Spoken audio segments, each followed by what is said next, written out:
China سمیت کئی ممالک میں تباہی مچانے والے کورونا وائرس کے بارے میں ماہرین کا کہنا ہے کہ کورونا وائرس کی کوئی دوا نہیں، صرف احتیاطی تدابیر ہیں۔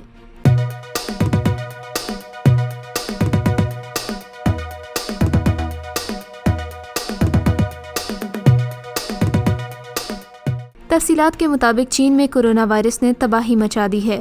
وائرس پر قابو پانے کے لیے چین کے سیاحتی مقامات پر بھی پابندی لگا دی گئی ہے۔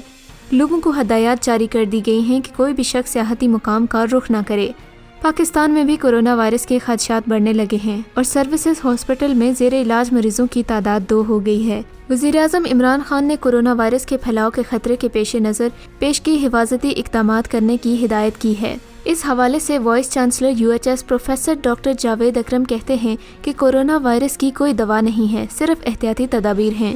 انہوں نے کہا ہے کہ 5 بار وضو کرنے سے کورونا وائرس سے بچا جا سکتا ہے۔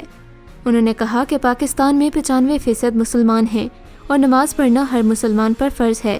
نماز پڑھنے کے لیے وضو لازمی ہوتا ہے۔ جب ہم چھینک لیتے ہیں تو وائرس ناک کے خلیوں میں رہ جاتا ہے اور چہرے پر بھی آ جاتا ہے۔ کرنے سے چونکہ آپ کا چہرہ وغیرہ دھلا رہتا ہے، لہٰذا وضو کی بدولت اس وائرس سے محفوظ رہا جا سکتا ہے۔ کورونا وائرس سے پھیلنے والی بیماریوں کے نتیجے میں پوری دنیا میں اس وائرس کا خوف و ہراس پھیل گیا ہے۔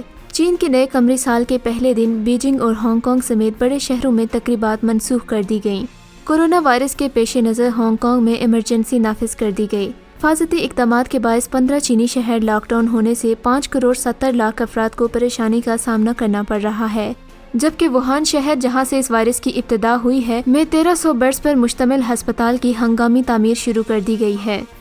تحقیقات سے معلوم ہوا ہے کہ ووہان کی فوڈ مارکیٹ سے یہ وائرس پھیلا ہے۔ بنیادی طور پر یہ وائرس چمگادڑ اور چوہوں سے انسانوں میں منتقل ہوا ہے۔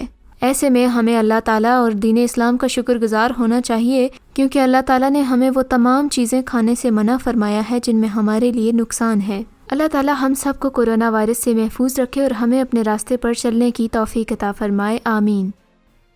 اگر آپ اس طرح کے ایمان افروز واقعات روز سننا چاہتے ہیں تو ہمارے چینل کو سبسکرائب کریں اور ہماری ویڈیو سب سے پہلے دیکھنے کے لیے بیل آئیکن پہ کلک کریں۔